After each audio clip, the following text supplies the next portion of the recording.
Qadırlı okurman, eğer uşul saptarda özüңüz üçün пайдалуу нерсе тапсаңыз, Аллах Тааланын ырайымдуулугунан деп, кемчилдик жана каталар болсо, биз кызматчыңыздан деп билүүңүздү суранам. Аминди намазда үн чыгарбай купуя айтуу абзелби, же үн чыгарып айтуубу? Ушул маселе өз ара талашып тартышуулардын эң белгилүүлөрүнөн бири десек ашка чапкан болбойбуз. Албетте бизде бул маселе дал ушул таризде ортого коюлганы жок. Балким намазда аминди үн чыгарып айтылабы же жокпу таризинде коюлду. Негизи мазхаб башчы уламаларыбыз, муштахидтерибиз бир добуштан намазда Фатиха сүрөсүнөн кийин аминди айтуу сүннөт деп келишкен. Бирок аминди үн чыгарбай купуя айтуу абзелби же үн чыгарып айтуу абзелби деген маселеде эки түрдүү жолду карманышкан. Айрымдарын атай кетсек, Шафи'i жана Ханбали мазхабынын уламалары аминди үн чыгарып айтуу абзел дешкен. Экинчи бир тайпа уламаларыбыз, өзгөчө Ханафи жана Малики мазхаб уламалары аминди үн чыгарбай купуя айткан абзел дешкен. Анткени Расулуллах саллаллаху алейхи ва салламдан кылынган риваяттарда аталган эки ишке тең далил табылган. Кийинчерээк ар бир тарап эмне үчүн ушул эки иштин бирөөсүн абзел деп билгенин түшүндүрүү максатында өз далилдерин келтиришкен жана экинчи тараптын далилдерине да өз пикирлерин айтышкан. Бүгүнкү ыктилафчылар бул далилдер жөнүндө кабардарбы же жокпу биз үчүн белгисиз.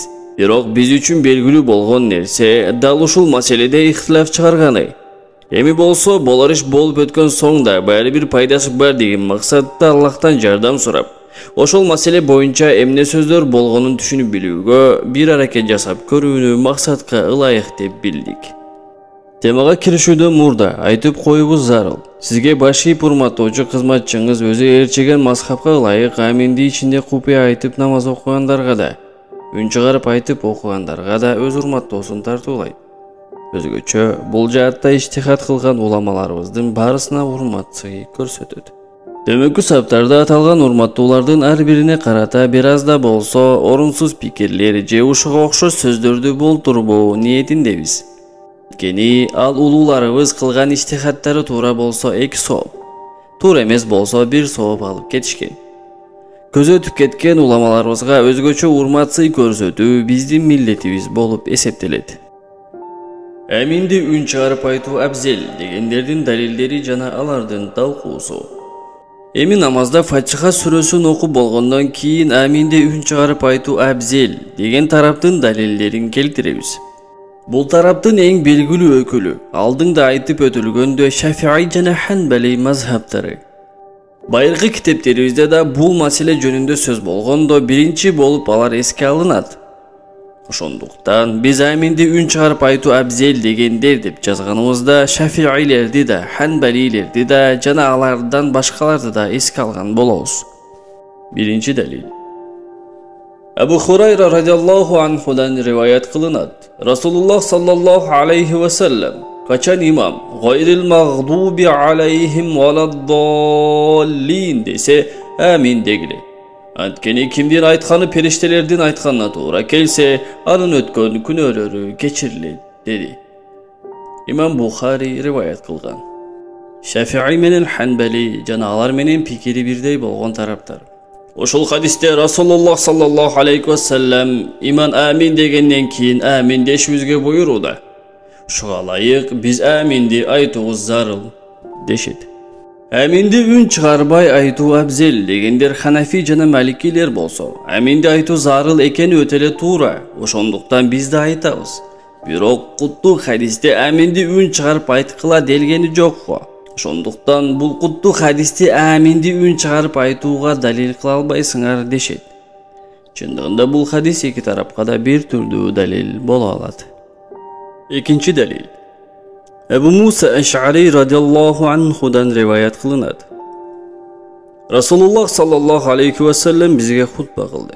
Сүннөтүбүздү баян кылды, намазыбызды үйрөттү жана качан намаз окусаңар сапка тургула. Бириңиз силерге иман болсун. Качан ал такбир айтса, силер да такбир айткыла. Качан ал гайрил магдуби алейхим валаддаллин десе, силер амин дегиле. Аллах кабыл кылат деди. Имам Муслим риваят кылган. Эки тарап бул хадис жөнүндө алдыңкы хадис тууралуу айткан сөздөрүн кайталашат. Жыйынтыгында үн чыгарып айтуу жөнүндө эч кандай ырастоо жок экени ашкере. Негизи үн чыгарбоо туура экендиги жана үн чыгарып айтуу жеке ырасталбаганы эске алынса, аминди үн чыгарбай айтуу абзел дегендердин сөзү басымдуу. Дагы ушуга окшош бир-эки риваяттарда баян кылынат, аларда айрым сөздөр башкача болсо да жалпы мааниси бир. Үчүнчү далил. Ваил ибн Худжр Хаддрами радиаллаху анхудан риваят кылынат. Расулуллах саллаллаху алейхи ва салламдын намаз окуп болгонун көрдүм. Жада калса жүзүнү ал тараптан да көрдүм, тиги тараптан да көрдүм. Ал зат гайрил мағдуби алейхим валаддаллин деп кыраат кылды жана үнүн созуп амин деди. Муну бизге тайлим берүү үчүн гана кылды деп ойлоймун. Хафиз Абу Бишр Давалиби риваят кылган.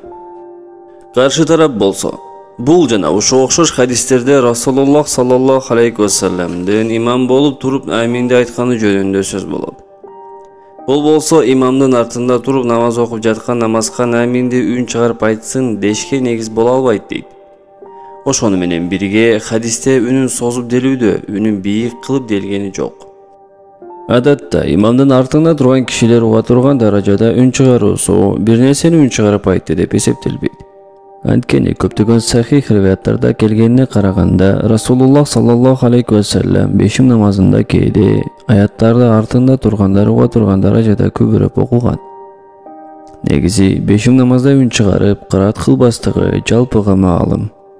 Экинчиден, айтылган хадисти имам Ахмад, Абу Дауд ат-Тайруси, Абу Я'ла ал-Мусли, имам Дарқутни жана имам Ал-Хаким баян кылган башка риваяттарда ал зат гайрил мағдуби алейхим валаддаллинге жеткенде үндөрүн басаңдатып амин деди деген сүйлөмдү келтирет. Демек, ошол намаз үн чыгарып кыраат кылуу зарыл болгон намаз экен го. Расулуллах саллаллаху алейхи ва саллам Фатиха сүрөсүн бийик үн менен окуп болгондон кийин үнүн басаңдатып биринчи саптагылар укса боло турган деңгээлде амин деп койгон. Бул жөнүндө Ваил ибн Худжр радиаллаху анхунун муну бизге талим берүү үчүн гана кылды деп ойлоймун деген сөздөрүн далил кылып пайгамбар саллаллаху алейхи ва саллам амин айткан болсо да талим үчүн айткан дешет. Анткени Ваил ибн Худжр Хаддрами радиаллаху анху Йемендеги өкүмдар кишилерден болуп, Расулуллах саллаллаху алейхи ва салламдын кабарын угуп Мадина Мунавварага ал зат саллаллаху алейхи ва салламдын алдына келген. Исламга кирип bir жуманын ичинде Расулуллах саллаллаху алейхи ва салламдан талим алып, намаз окууну үйрөнүп, андан соң өз журтуна кайтып кеткен. Ошонун себебинен көргөндөрүн, билгендерин, уккандарын кийинчерээк риваят кылып берген. Эң маанилүүсү, жогоруда баса белгиленип өтүлгөндөй Расулуллах саллаллаху алейхи ва саллам аминди айткан болсо да имам катары айткан. Бул риваятта жааматтын аминди бийик үн менен айтуусуна эмне тиешеси бар дешет ханафилер. Ошондуктан азыркы күндө сүннөт турганда фыхтын эмне кереги бар деген пикирлер менен иш жасай турган айрым кишилер да өз тартышууларында аминди үн чыгарып айтууга жогорудагы риваяттарды далил катары келтиришпейт. Сайид Сабык фикхус суннатту китебинде төмөндөгүлөрдү жазат. Намазкан Фатиха сүрөсүнүн кыраатынан кийин амин деши сүннөт. Ашкере намазда үндү чыгарып, купия намазды ичинен айтат. Нуайм ал-Мужримден риваят кылышынча, ал Абу Хурайранын артында намаз окуду. Ал бисмиллахир-рахманир-рахим деди. Андан соң Фатиханы кыраат кылды. Валаддаллинге жеткенде амин деди. Адамдар дагы амин дешти деген. Сайид Сабыктын өзүнө окшоп иш жасай турган хадис аалымдарынын бири Насруддин Албани бул сөз өз ордунда эместигин айтып, жооп кайтарат. Анткени келтирилген риваятта аминди үн чыгарып айтылганы келтирилген эмес. Риваят кылуучу имамдын жанында туруп көбүрөөк айтылган аминди уккан болосо мүмкүн.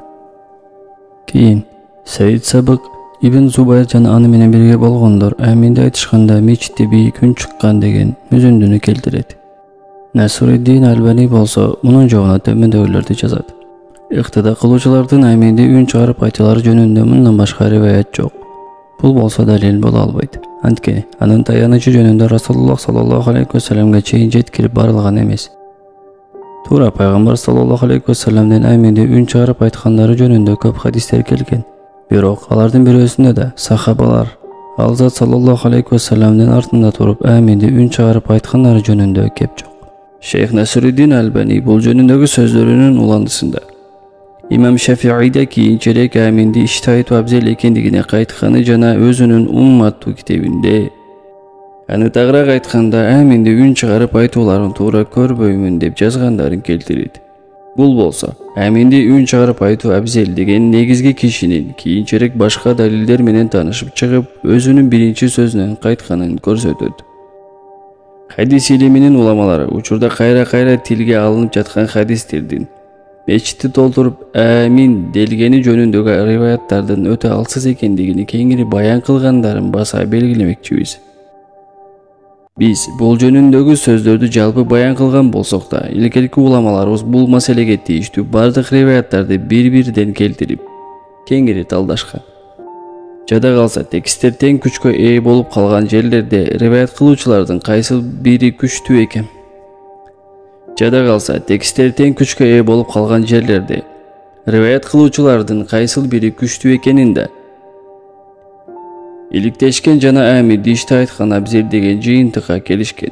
Мүмкүнчүлүгү бар кишилер атайын бул тууралуу жазылган китептерге кайрылуулары мүмкүн. Кийинки бөлүгүбүздө аминди иште айтуу абзел дегендердин далилдерин келтиребиз.